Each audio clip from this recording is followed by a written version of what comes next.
What's going on, guys? It's Gridborn with another episode of the Gridborn Film and TV Podcast.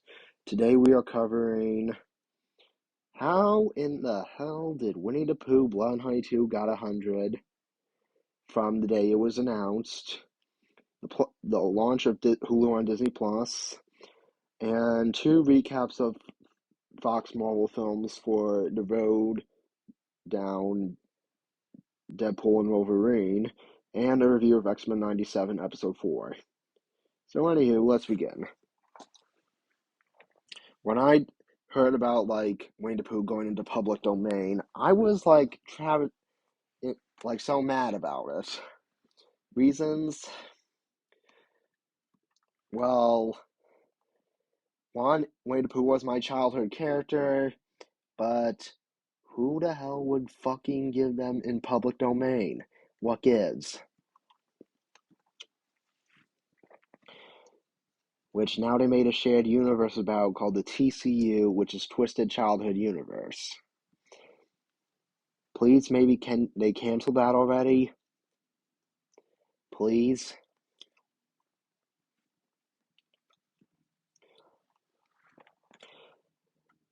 And now, how about I say this to all you folks? I am not going to review Winnie the Pooh Blind High 2 if you want those films taken down, even though I never seen it, and I would not see the first one since it was the worst film of 2023. So, anyway, let's get review on the Hulu on Disney Plus launch. I like the teal color that they gave. It's a good vibe.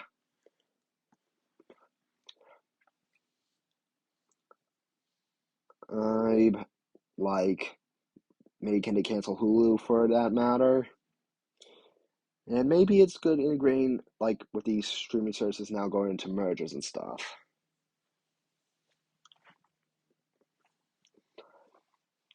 So that'll be my guess. So anyway, let's get started for the Fox Mall reviews. I review two films, which is Deadpool 1, and also X-Men Days of Future Past, the true cut, which is the rogue cut. So anyway, let's get started.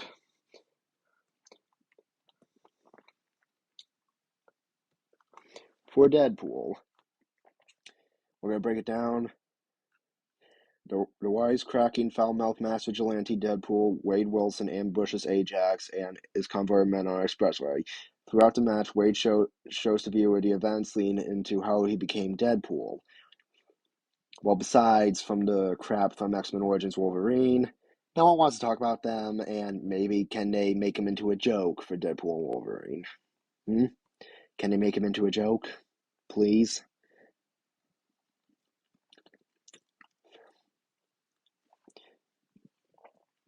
Throughout the ambush, Wade shows that. Wait, that. After being dishonorably discharged from the Canadian Special Forces operative, Wade works as a freelance mercenary until he meets a prostitute named Vanessa. They become romantically involved, and later a year she accepts his marriage proposal. Wade is later diagnosed with terminal cancer, and he leaves Vanessa without warning so she'll not have to watch him die. A mysterious recruiter approaches Wade, offers him experimental treatment for his cancer, which, a trick, make him a superhero. He is taken to a laboratory run by Ajax, played by Ed Serkin, and Angel Dust, which boo Gina Carano since Disney fired her, who injected him with a serum designed to awaken his mutant genes in his body. They subject Wade into days of torture to trigger the mutation. He may have without success. When raids discover Ajax's real name is Francis and mocks him for it, Ajax leads him into a hydrobaric chamber that potentially takes him on the verge of his oxygen over a weekend. This finally activates a regenerative healing factor that counteracts Wade's cancer, but leaves him severely disfigured, tumor-like scars all over his entire body. He escapes from the chamber and attacks Ajax, but relents when told his condition can be cured. In chaos, Ajax leaves him for dead in a burning laboratory. Wade survives due to his healing abilities and seeks out Vanessa, but doesn't reveal to her that she is alive, out of fear that she will shun him because of his new appearance. After consulting his best friend Weasel, Wade decides to hunt down Ajax for the cure and became the vigilante Deadpool. From Weasel picking him in a Deadpool and moves into home with an elderly blind woman named Al.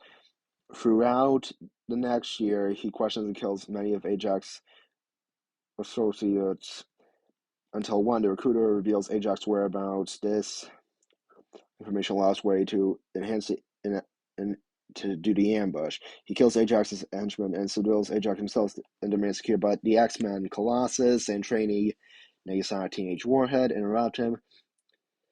Colossus convinces Wade to join the X-Men, but turns him down, which I would say it's kind of gross. Like, McAvoy is Stewart, timeline's confusing, him getting his kind off his arm, 127 Hours, great movie. And sort of. And then Ajax escapes and regroups with Angel Dust, and they head to Weasel's bar where Ajax hits Vanessa. Ajax kidnaps Vanessa to her decommissioned helicarrier in the scrapyard. In response, Wade convinces Colossus and Negasonic to help him get her back. They battle Angel Dust and a group of Ajax's men while Wade fights his way to the Ajax during the battle. Negasonic accidentally destroys the supports, keeping the helicarrier stable. Deadpool protects Vanessa, and the ship collapses around them. Colossus, Negasonic takes Negasonic and Angel Dust to safety. Ajax attacks Wade again, but is overpowered, and he reveals the cure never existed. And Wade kills Ajax. Vanessa was angry that she left her and shows him his disfigured face. The end. And plus, he imitates the post-credit scenes of Ferris Bueller's Day Off, and they showed a sequel. And for X-Men Days of Future Past, the Road Cut, well, here's what I'll show.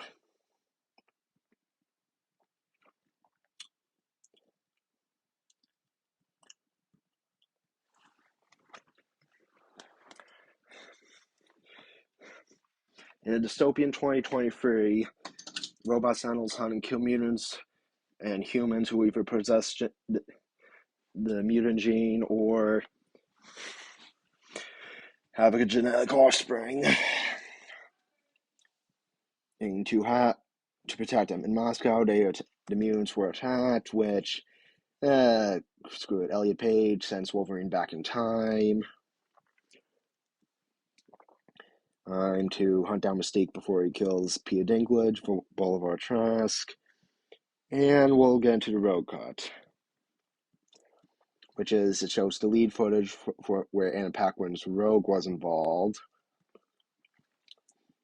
which when Kitty Pryde was accidentally wounded after Wolverine's consciousness is phases from past and future from Scene Striker, Iceman and Magneto go save Rogue from the former expansion. Bobby is killed, and Rogue uses her power to take over for Kitty in regards to keeping Wolverine's mind in 1973 for the remaining time until a moment in history change, with a suggestion that Wolverine is aware there's a switch. He appears to feel Rogue's presence. The Sentinels find the X-Men through a tracking device. From a Sentinel's hand. Another major scene, Mystique stops at the X-Mansion. The Sentinel, the night before the Sentinel ceremony, destroys Cerebro, prevent Xavier from finding her. A new mid-credit scene shows Trask in prison. And where were we? Besides from Quicksilver's scenes, Raven just got lunch her retrieves his helmet. Charles shuts down Raven. Wolverine reorganizes 2023, and that's it. So next week I'll be doing a new segment called Splatty Films, which I review worst movies, and Fan Four Stick will be one of them. So thank you guys for listening. Also, viewers, I'm going to review X-Men 97 Episode 4 when Episode 5 comes out, so stay tuned.